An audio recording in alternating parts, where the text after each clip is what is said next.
This is interesting. Brian, start on the left. Let's just do a quick pass here and let them know who's here. First, John Corcoran. Guess what? Multimillionaire real estate developer.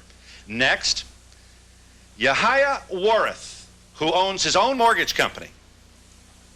Next to Yahya is Barbara Harris. She has her own interior design and wardrobe consulting company. And finally, Norton Burgess, formerly a chief of police, a U.S. Marshal, and a decorated sergeant in the United States Army. Guess what they have in common? They have known what it's like to be an illiterate adult. Could not read or write. Is that something? How'd you do this, John? I read where it happened in first grade. Did they teach you have the 5 levels, best readers, then all the way down to the 5th? In the school system, if you didn't learn how to read and write from the time you're in the 1st grade to the 5th grade, you're not going to learn how to read. And we did have dumb rows and smart rows for the non-readers. Guess where you know who was? The nuns, however, always put the dumb kids right under them. I remember, because I was always looking up at the nuns. What is not so funny in your case is that you were placed in row 5, I'm sure. Yes. And then you were just lost from then on? I think I was lost. They say there's a crack in the system. There's a barn door that's wide open, and it's been open for over 40 years in our education system. What do you mean, open? Well, we have social promotion, and we move people on. And if you don't know how to read, in my case, I had an auditory discrimination problem that was discovered when I was 48 years old, and that I hear all right, but I just could not hear the sounds. And once that happened, once my volunteer tutor found that, it took about 30 days for the lights to come on, and I discovered also that reading and writing is a logical sequential order, and I never figured out the reading system. But I did figure out the system, the social system you taught high school. I taught high school. And you graduated from college. And I graduated from college and went to graduate school. And you would carry a newspaper in your back pocket. That was part of your... I had many roles to play. And I don't understand. What would be an example where you couldn't get away with it? What? How did he do his term papers? Huh? How did you do your term papers? I had somebody else do my term paper. I thought that was common. Yeah, you don't deny then that you had to cheat. Yes, I did. And you obviously had to take did you go to the University of Texas, El Paso? Yes. You graduated? Yes. That must be a little embarrassing to them today. Well, I think it's, I think what they've done, if you look at it from the way I look at it, is any university should instill in their students a lifelong quest for learning. And I have had a lifelong quest for literacy and learning. So, you know, I consider myself a worthy candidate of a degree from a university. Oh, I don't. I'm sure. In fact, you've done a lot to expose America's very serious problem of illiteracy. I'm not advocating illiteracy for a school teacher. I'm not advocating that. No, I know that. But you obviously had to take no written test in order to become a school teacher, a high school teacher. I managed to work my way around most of them. You taught social studies, typing, and what? Social studies, sociology, typing, math, bookkeeping. But you never took English, did you? I took English, yes. In grammar school? Yes. And high school? And high school and college. And so then all the essay questions you had someone else do them for you? Yes. How old are you now, may I ask? I'm 50. And you came out of the closet, so to speak, 2 years ago, is that? October 16th, I spoke in San Diego for the first time, and no one knew except my wife. And I might add that in our dominant literate society, there is no logical definition for the experience of being an illiterate. It is an experience, and I am healing, as we all are here, healing from the trauma of being an illiterate in this dominant literate society. It must be terrifying. Yes. I mean, you don't know whether that says no smoking or do not enter or The bomb is about to fall. That's true. Living on the edge. And actually, during the last recession, it helped me because I've always been a crisis manager, and I just managed to function. And some things to some people are a panic situation, and to me, it's. I see. So when the pressure came, you were used to it. I wouldn't. I'm not saying that anybody should have to go through that pain, but I did learn. We don't some misunderstand. things from it. It's harder to learn to read when you're 48 than it is when you're 4. When I went, I could not believe that I was going to learn how to read. I thought it was going to be another time that I was going to fail. And it was just beyond my comprehension. So I feel like it's a miracle. It's beyond belief. Now, how would you identify your reading skill today? What level? College. Real close. In the last 6 months, since I've been, there's another thing that happened, is the psychological barriers that when we don't think we can do something, and now I believe I can do it, and I have been able to do it, and I can sound words out. Yeah. And plus I have a body of knowledge as far as the comprehension is concerned, so I can read about things. You were a high school teacher, Oceanside? Yes. Suburban San Diego? Yes. And while you were a high school teacher, not unlike a lot of teachers and other people, you were a moonlighter. You, what, bought and sold real estate? Yes. And all of a sudden, guess what? There was more, and you found yourself making more at night than you did in the classroom. Well, I think I'm not sure why I went back into the school system. I was in the literate world for 35 years, either as a student or a teacher.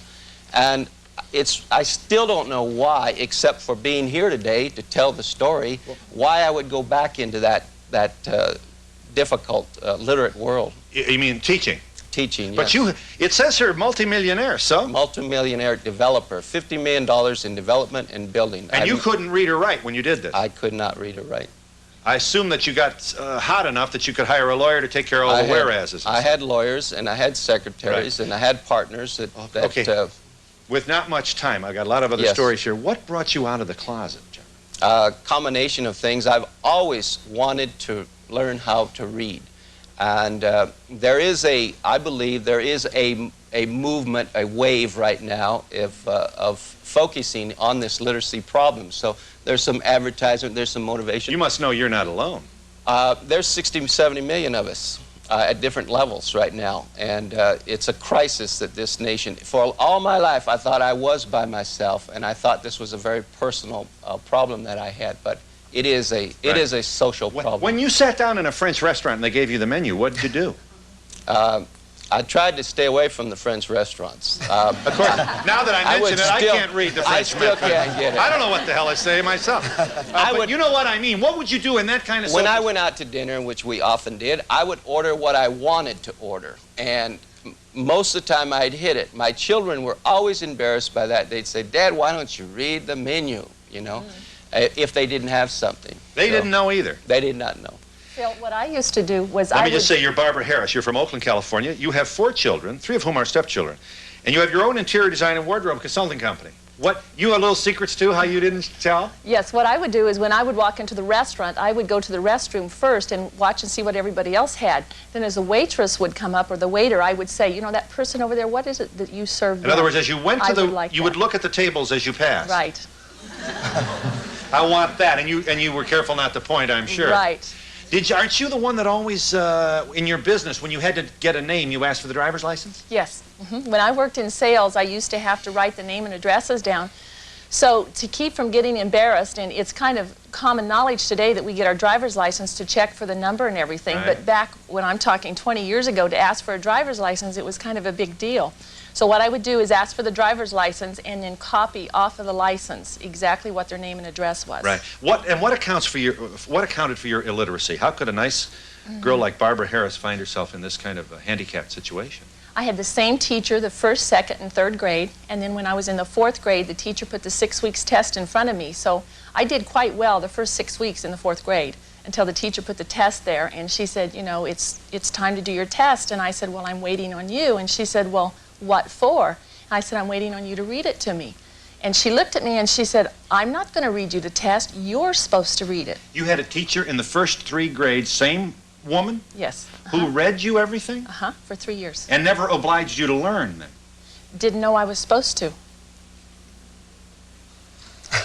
And there is a window of opportunity here, is there not, in terms of reading, writing, and all basic skills? If you don't get it then, it's harder to get it later. Isn't that so? Yes. You know that. Yes. Well, it's the system. We don't have the problem. The system has the problem. We got the blame. We got the shame. Oh, I understand that. No, I'm talking about it's easier to teach a child to read than it is to teach an adult to read. Yes, definitely. I don't know. I think I didn't learn for 48 years, and I learned now. Yeah, so you I only don't know have- one way. Yes. Yahya Warith, Richmond, VA. You're married, 3 children. You went to school for a year and a half. Right. You were bored to death, I bet. Were you? Well, what happened was I left home when I was 7 years old. And when 7 years old. I left home when I was Right. 7 years old. You just took your car and got out of there, right? No, what happened really, when I was in school for the first 6 months or so, that the teacher told me, says that at that time she told me that I wasn't good enough to play with her kids.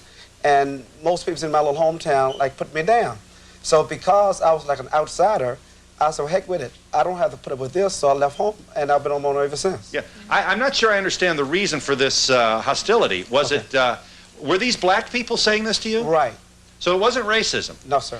So they saw you as the dumb kid. Right. We should get this in pretty quick here. You now own your own mortgage company? Right. I assume that I'd be curious to know how these folks might be met at your office door who are looking for a mortgage these days. Well, one of the things that, not only that, Bill, I emceed and did a radio talk show for 6 months on WNT radio station, and it was community call-in. While you couldn't read or write? Well, matter of fact, it was last year, and I had people like Congressman Bliley on it, the mayor of the Richmond, and the Lieutenant Governor, Doug Lonswaller. Okay. Now just let me get this straight here. Okay. May I call you Yahya? I wonder if that might be one of the reasons for the hostility you were saying. Yahya. Okay. There are not a whole lot of folks in Virginia called Yahya, I assume. No, sir, it's not.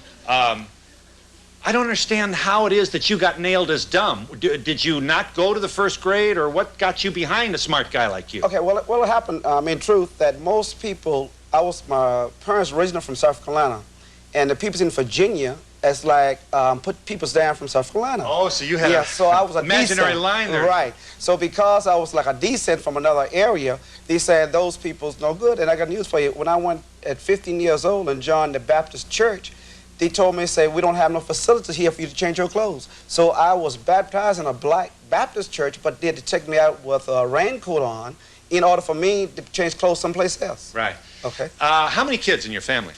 My first family was 4, and my second family is 3. Okay.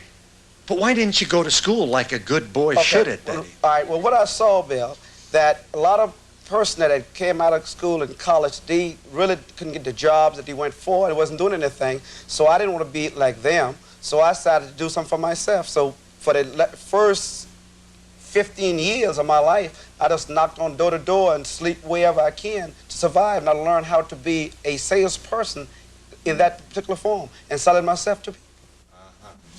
And how can you read now? I'm at the 3rd grade level now. And how do you go to night school or what? No, I go to school 5 days a day. 5 days a week, I go to day school from 8 o'clock in the morning to from 8:30 to 9:30. 1 hour a day. 1 hour a day. And then you go and visit your millions at 9 o'clock. Now, you're surrounded in this class by adults, I'm sure. Right. No. What happened was that when I started to, a movie Bluffing It was on TV, right? And I happened to watch Bluffing It, yes. Bluffing It, right. And I saw the movie Bluffing It. And the part that got me were when he had the wreck and he couldn't, and he called for help. And when he called for help, He couldn't read the sign. couldn't read He the didn't know sign. he couldn't tell him And where he he said, was. and I saw my family in that. So when I went to the adult got center, scared, you said, "Holy right, cow." Yeah. Right. Then I went, and the teacher, which is the director, Bill Nelson, he was interviewing me and said, "What do you want to start at?" I said, "I want to start at 0." And then I told him my background. Yeah. So he said that he went to school too he took a special class to do phonics. So I told him, so you have a theory, you really don't know phonics, right? So that's how I challenged him. So he's the director of the department, so he's my tutor now. How did you fake it, Well, because I always had a secretary that I will and I watched lawyers and doctors always telling their secretary what to do. So I did just the same thing. I said, hey, do so and so for me. Take a letter. Right, and I said, well, I don't have my glass up to read this for me, and I could tell by reading them whether they was telling me the truth or not. Okay? You read people. I read people. Some people read books. Right, You read I read people. You're saying then you would beg, you would say, I thought you did that too in the restaurant. You say, my glass, I can't read I this. did that too. Most of these tricks we Yeah. have all of When them. did you come out of the closet? Last September. Well, one of the things that I found out, Bill, that very few people everybody discuss income tax. Very few people discuss bad credit, and they can't read. So once I learned that, then I started to go to school myself to elevate myself, because most of my clients is what you call a high-risk client. Why? Because high-risk clients are persons that have got 0, 8, or 9 on their credit report. I see. You really, but the payoff's larger Right, if you hit it. Right. They're in a high risk, and so which folks that we accommodate them, just like an SI-22 sign risk insurance. And nobody ever called you faint of heart then. Norton Burgess, this is interesting. You're from Vail, Oregon. You have 4 children. You served in Nam. Yes, I did. Decorated Sergeant in the United States Army. You got out of Nam and went into law enforcement. Yes, I did. How, you had to take written tests? Yes. So how'd you do it? What'd you do? Well, I found the smartest guy in the class And sat next to him. and sat next to him. Matter of fact, he was left-handed. I sit on the, You didn't have to look over his hand. no. You got to cheat, don't you? There's no other way. Well, yeah, I looked at it more as survival. Oh, I would too. You know, This is not a moral judgment. I promise you that. I wasn't proud of cheating.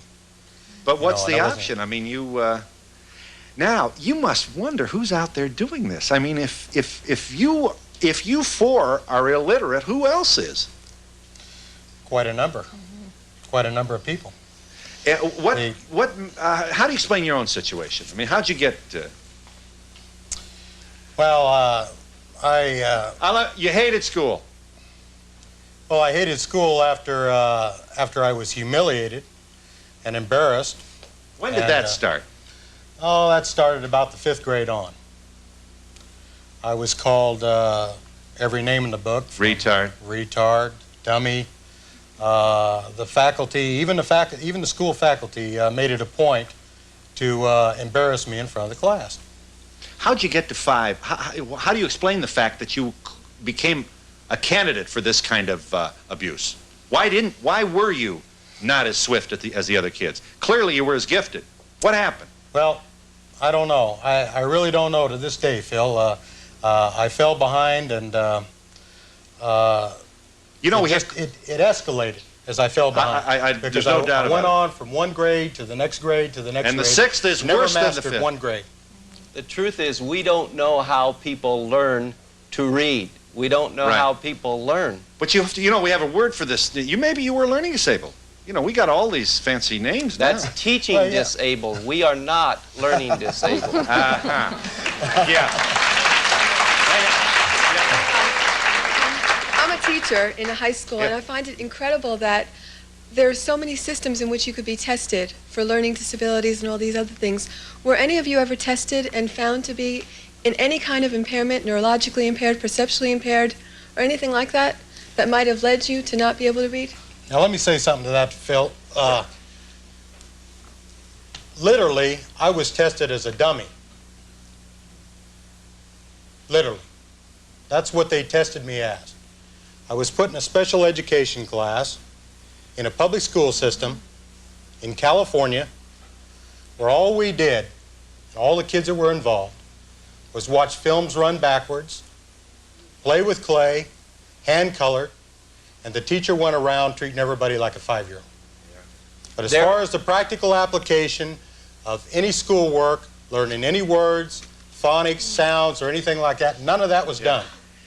Yeah, I'll tell you what really makes us stop breathing here is we have to wonder, could that happen to our kids? Yes. Well, it's happening Yes, today. it could. It's happening today. That's why what you deal with crime. That's why your crime statistic is high as it is, because you take a city like New York. You got over 50,000 kids that dropped out of school every year. Over half of your population drops And out of school. and a good percentage of those are going to break the law because they don't have the skills to compete in this complicated Right. society. No question. Yeah. Where were your families in all of this? Well, in my particular case, I didn't have a family per se. I was on my own. So when it comes to, say, mother and a father, I had a mother and a father, but I was not raised by a mother and a father because I was out there on my own and making it survive on my own. That's how I was able to read people. It's like a bird. When you kick the bird at the nest, a bird had to learn how to defend for itself. So I learned how to defend for myself. Barbara? And learn how to read people. For me, my parents really didn't realize it till I was about 20, and I had moved away from home and tried to write a letter back. And my father took a look at it and said, you know, gosh, you know, I'm having a hard time with this. So I normally would make phone calls and, you know, use that type of method. You worked for pennies. Montgomery Ward's. It was Ward. Montgomery You worked Ward's. Montgomery. Well, Right. they're all friends. They talk to Yeah. each other. And, you know, one may own the other anyway in another week or so. You knew about design and space, and you could rearrange a person's living room when it wouldn't cost them anything. Isn't that right? Isn't that the skill that you marketed? Yes, what I did was I actually worked with 7 men, and I must say I was the top sales lady of the 7 men because I learned how to, I don't want to use the word con, but learned how to manipulate and work with people to where I could wait on 6 or 7 people at one time and still outsell the other people. Right. Who wrote the order up? I would ask for the driver's license. And again, you generally had credit cards at Montgomery Ward's. You could, you know, run the credit card. So you would actually copy them letter by letter from the drivers? Yes. Now, I told my boss that I was not a good reader or writer, and he said, oh, that's okay. I'm sure you mean speed reading. Let me just... You know, Phil, yeah. this gentleman up here asked about families. My family was very supportive. My father, very successful, retired from the military. My mother also. And they were very supportive of me and my education. But they couldn't figure out what was going on. What they were doing was listening to the teachers. The teachers had, it was an old cliche, your son is not applying himself. He's not trying. He's not doing this. He's not doing that. As a child, I wasn't able to come out and tell my family exactly what was going on. At that time, my parents assumed that the educators knew what they were talking about. In other words, you can be a loving, caring parent, and this can happen to your It can child. happen. It can happen. Are you there, caller? Hi. Hi, I am 24 years old, and until the age of 20, nobody detected that I was illiterate. I was in a prestigious college in New York City, and one of my professors caught me and told me that if I did not go into a remedial English course in a second grade class right by the school, that I would be kicked out of the university. And I graduated college 2 years ago, and I graduated 6th grade literacy course at the same time. Oh, well done. That's a great story. You sat in a second grade class with second graders? I sat in the mornings. I used to go to second grade class, and in the afternoon I used to go take my college classes and buff my way through. Yeah. You don't want to tell us the college? It's Uptown New York. How's that? You can guess for yourself. Very prestigious. You mean Columbia? Yes. And you went to Columbia University, and then you went to a second grade class in the same day. And you should have seen the school I was in. That's correct. Now, how'd you do that emotionally with all those little kids sitting around? It was the hardest 2 years of my life, but I wanted to graduate college. Right. I just don't have all day, but how did you get to be 18 in that shape? When I was between first and third grade, I moved twice. And in each school, I used to be a smart aleck with the teachers saying, I never learned this, I never learned that. And I got away with a lot of things.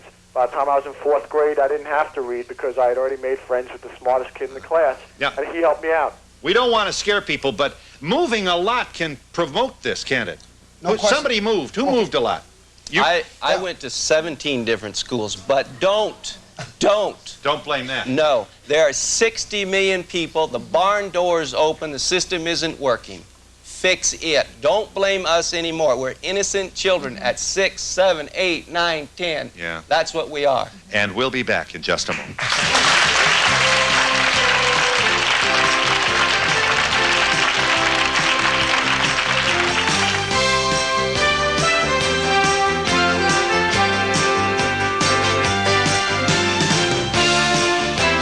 Let me just give you the numbers here. Show them the monitors, Brian.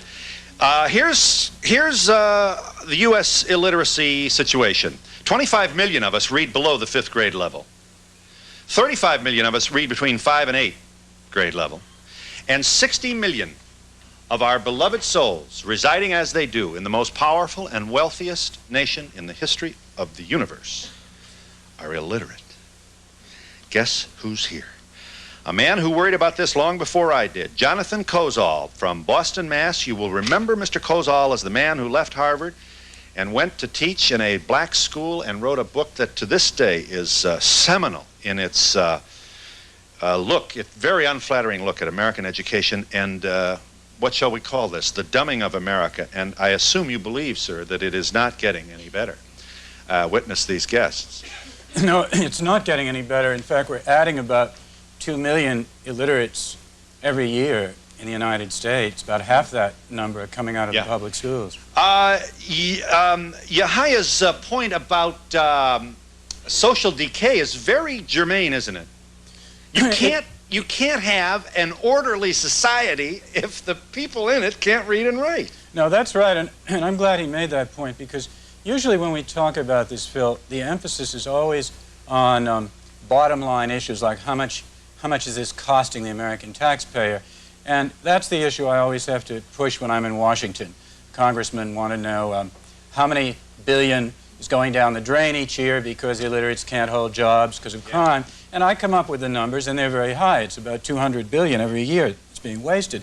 But that isn't the ultimate issue. The ultimate issue is the cultural loss to our society. How much needless anxiety, deception, decent people like these have to put out year after year when you can only imagine what kinds of books, poems, literature, beauty they might have created. That sounds very fancy, perhaps, but in fact, that in the long run is what a democracy's strength depends upon. I assume you feel that the more illiterate we are, the more jails we're going to need.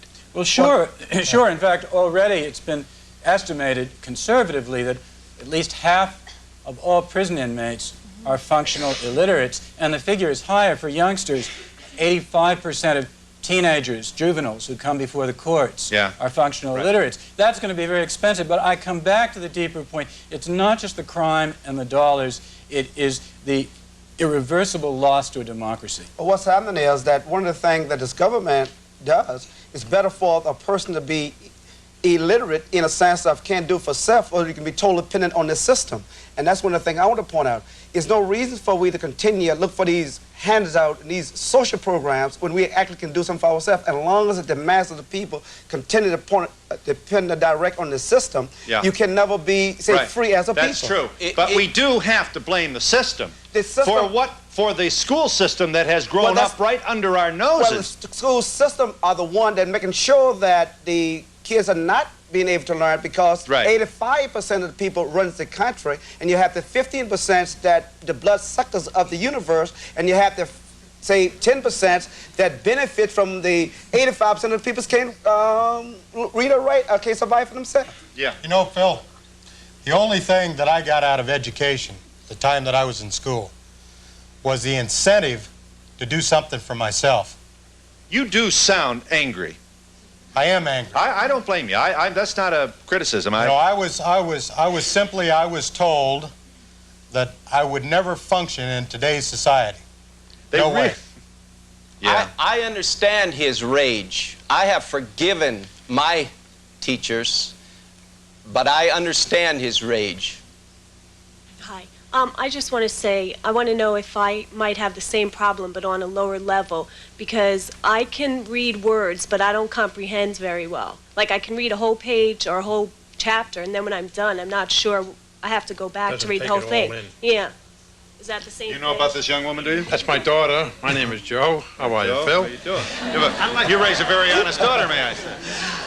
I'd like to ask them, these fellas, are you... Excuse me, but any comment about... and who among us cannot say that we're a little confused about what we just read occasionally, if not often? Well, one of the things about myself is I couldn't read, but I could understand. Anything that was read to me, I was able to comprehend whatever the word. That's why I am in the condition I'm in today. Are these young ladies, young men, are they streetwise? Maybe that's what they are? Oh, obviously. They're all So you have to be streetwise. streetwise. Yeah. These are the You- people I want you've- with me when the elevator gets stuck.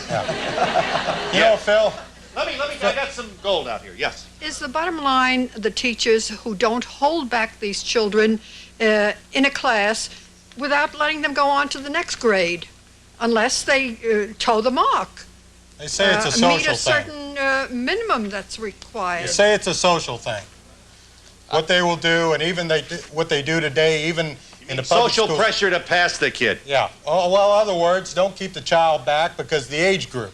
And if you Besides- keep them back, they're going to have a social problem.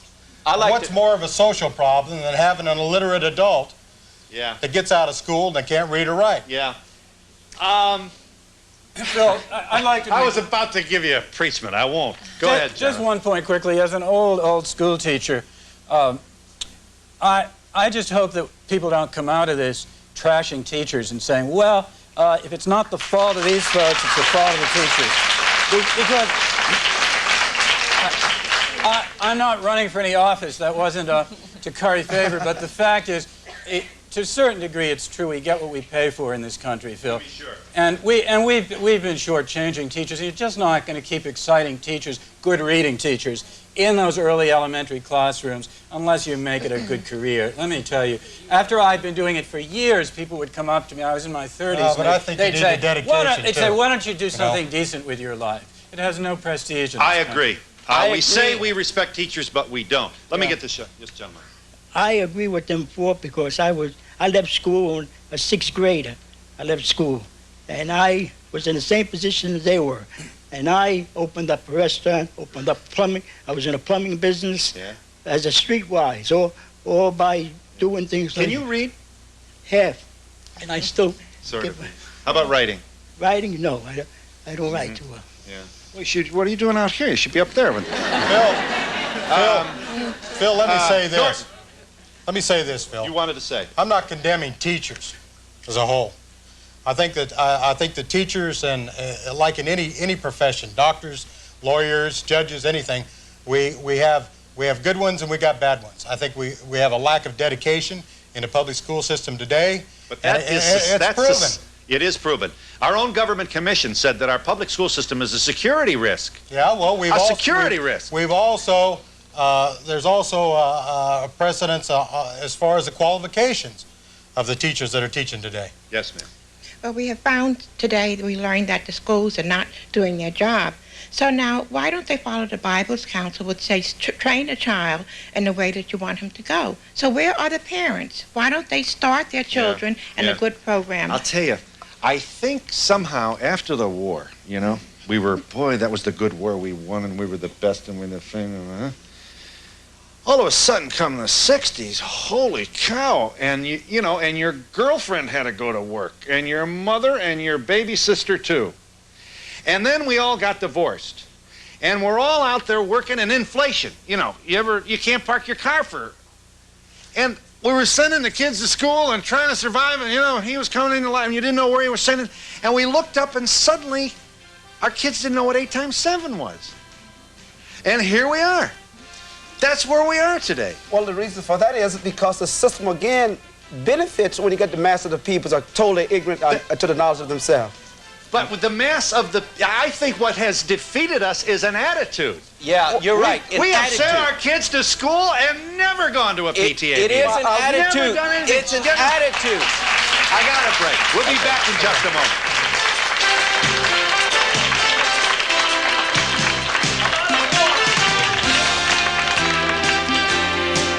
Classes where teachers really weren't paying attention to what was happening in the classroom. You mean when you were in school? When I was in school. What I can't understand is why there isn't a good system for monitoring the performance of teachers. Teachers know when they're going to be evaluated, See, when here someone's we go going again. to... Now, a teacher in a moment will stand up and say that they're just a little fed up with you parents blaming everything on them.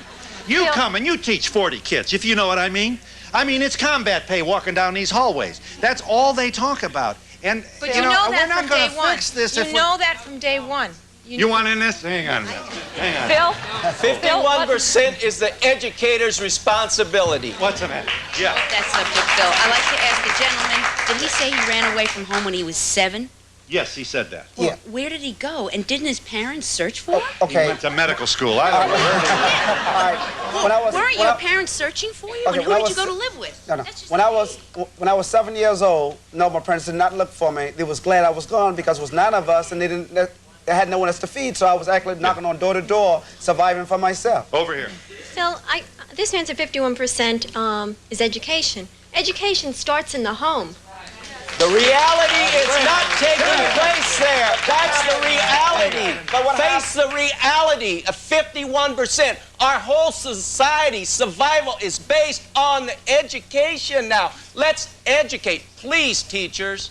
Please change the system. You are making your plea to only one segment of society, and that will not work. If a child comes, an innocent child comes to school in a basket, we have to take the child from that point. Yes. From that point. Yes. Your problem is that you have schools where innocent children are coming to school in a basket in numbers exceeding 200 and 300. And we're coming. You have whole classes of, to use your metaphor. You know, I don't think. But reduce the class size from 40 to 20. Pay the teacher $40,000 a year to stay there, and we'll teach those kids. I think if you pay teachers $40,000 a year, which incidentally is okay with me, you'll have people who make $40,000 a year who still get no respect. I think it's about the way we feel about education in this culture. Well, in this country, we measure respect with money, and if we paid teachers $40,000, we'd get better teachers. Yeah. Phil, I wanted to ask them, what can we do about this problem? I was a teacher in Connecticut in an inner city school, and I think it's a matter of money myself, because what happens is teachers are stretched for time. We just don't have time to deal with these children. It's not money. I don't believe it's a matter of money, Phil. What do you believe it is? I believe it's a matter of dedication to what the person's doing. Yes, ma'am. I believe that it's the parents' fault, because when I was come home from school, my parents want to know what I learned, and I would have to read it to them. So it's your parents' fault, it's not the teacher's fault. But for me, what happened when the parents can't read? You got a lot of kids where parents can't read. Please let me keep it. I agree with the professor. I think teachers are grossly underpaid. I think most teachers are dedicated. Yeah.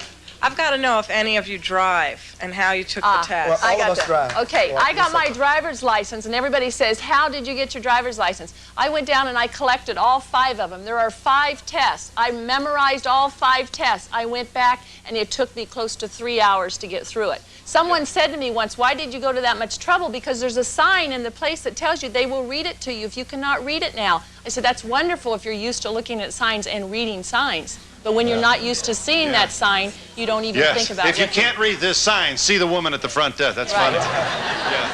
Phil, there's also a problem not only with reading and writing, there's also a problem with math. Many people do not know the first things about math. To be sure. Are you there, caller? I'm here, Phil. Go ahead. I have first-hand experience with a nephew of mine. The child is only in kindergarten, and he's a behavior problem. So because he disrupts the class, they stuck him in special ed. The family was recommended to go to family therapy, but of course there's nothing wrong with their little darling, so they don't go. And the child is there. He won't be tested again until he's 8, so 3 years go by. He's not being taught reading, writing, or arithmetic, anything. Yes, and the more you grow, the behinder you get. That's right, because they're only tested every 3 years. You have the right. I have called special ed to find out for him, and you have the right to be tested every 6 months, but unless you press the issue, you're not. And with parents that don't care about his behavior, they don't care about him being tested either. Hang on a minute. For the gentleman who went to college, I'm a college student. There's not one day that I could go through college without knowing how to learn, how to read or write. Yeah, I mean, but teachers you ask... could if you had to. Hear them. It's possible. The teachers ask you to read in class. He did it. You don't know how to do it. You have to learn the system. It's a handicap. You know, this ain't for dummies, you know, getting through this. This is a blind man that has to compensate. You know, you got to treat it as... reading is the most important thing that we could have. It's the essence of life in this society. We need it, and we need to teach our children. No more blaming. I forgive all the teachers. I think they're doing a great job, but come on, let's teach us how to read. And what about I have a responsibility. But tell me, what do you mean? Teachers... What about your responsibility? I didn't hear you once say, I tried and I couldn't do it. You're blaming the teacher. I tried and I tried and I tried and I tried. If my son had an attitude like yours, he'd be in his room for a month. I don't know what you're talking about. I'm very angry. Why? I'm a teacher. Now, you're talking about the fact that you not only taught, but you also went to so many different schools. 17 or something, you said? Yes. No wonder why. By the time you were in a school, you were out in 2 months already into your next school. I want to know where the accountability was for you to turn around and say, 60 million of my brothers and sisters in this society cannot read and write. Where were you to say, Where were you when they couldn't You read never or took an write? essay test? There's 60 million You never of took a us. timed essay test in 60 class? million of us. You put me in the How dumb can you row. copy a timed I'm essay? not going to We'll be listen back to in you just a anymore.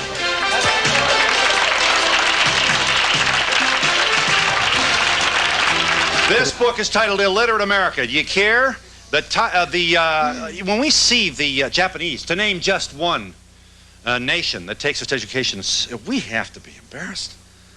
I mean, we got too many D's and D's and those people, and we're going to fall from in. You can't fight the commies if you can't read. What? But only in America could these people make it work the way Yes, they but did this is not even the tip of the iceberg. This is 0.0001% of the people with this problem. In other words, you can't expect everybody who's illiterate to have this kind of, as we used to say, gumption. That's the problem. But still, even with their handicaps, at least they were able to do something. I got one eye When you- instead of two. Yes. When you call the schools and you ask to have your child tested, they say just because you think he needs to be tested doesn't mean he has to be tested. As a parent, I've done that. And they said just because mother, quote, that doesn't mean it's true. There's no test to measure intelligence either. Yes. Do you have any guilt having now come out of the closet towards all the people that you dealt with through your life? They're mad at the people. Oh. No, I forgive. I forgive. You mean No, all the people that you bluffed your whole life. Do you have any guilt? About my deception? No. Sure I do. I feel bad. What are you doing now to help others that are illiterate? One of the things that Hope I'm I'm doing here. is being on this show, doing on the Donahue Show. I got lots of wisdom. I was wondering, what do? We hear about it. I have a little sister who's in grammar school, and I am terrified, What do? I think she doesn't get enough homework, so do I give her more? Do I talk to the teacher? Brother Kozol, you're the one who wrote Yes, Death at an Early Age. Yes. Give him your best shot. Teacher, help her all you can, and most important, make sure that all youngsters get preschool, Head Start, before they go to school. And that would make a big difference. Every dollar spent then save us $10 later on. Phil, a few moments ago, a lady was saying, only in America could these people make it. Well, that may be true.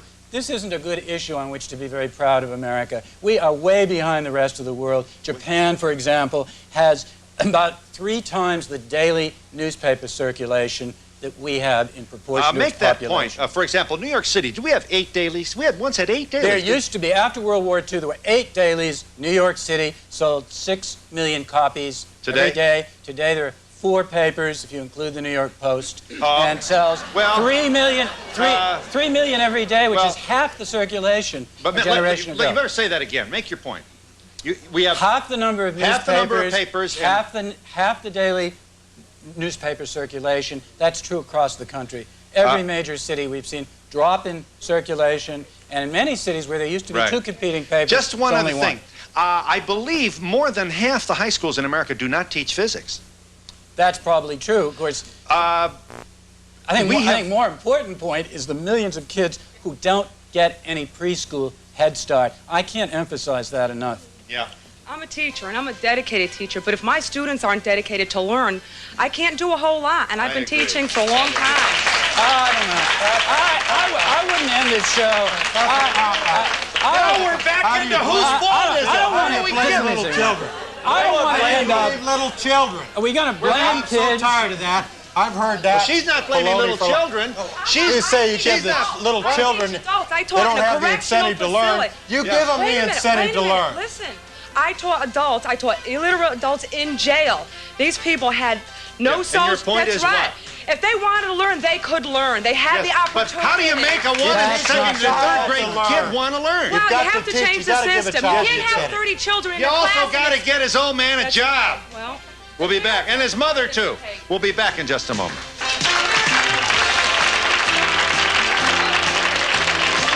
I think this is very instructive. This screaming is hurting us. This is a lot like the Pentagon scandal. Really, it's so big that everybody can blame somebody else and nobody has to fix it. Are you there? I'm glad you waited. Go ahead. Caller? Hello? Oh, I would have waited for you. I would have. Yeah, yes. I say God bless them. People shouldn't crucify them. I think they've got guts to come here. I don't think anybody's presuming to crucify them. The issue is whose fault it is, and everybody's passing this hot I potato. just think they're wonderful to come forth. I think teachers are wonderful, too. I think teachers are wonderful, and I think we all have to solve the problem. The only thing I'm going to say to you, John, is my teacher didn't want to teach me vowels, consonants, or phonics. I changed teachers. I said, that's it. I'm going to another school. And I learned how to read and write. Yes. So I'd just like to say I teach school, and one thing that I found, my first week teaching, I asked a boy to read, 7th grade, and he threw the book at me. But I took the time to find out why he was so angry. Like when you talk about it, you're angry. Yes, ma'am. Yeah. Thank you. Finally. Not much time, darling. Okay, Go. I'm a special educator, and I see the same problem everywhere in education today. Everybody is blaming everyone else. We have to change the system. Something is wrong. And we'll be back in just a moment. Illiterate America, Jonathan Kozol's latest contribution to this country's effort to understand what is going on here. This is not funny. I don't know what you call an emergency. If this is an emergency, our kids are not equipped, apparently, in increasing numbers to make a living. I just want to say that I give them a lot of credit for what they're doing. And I feel that they had to do a lot to come out that closet. And more power to you. We quite agree.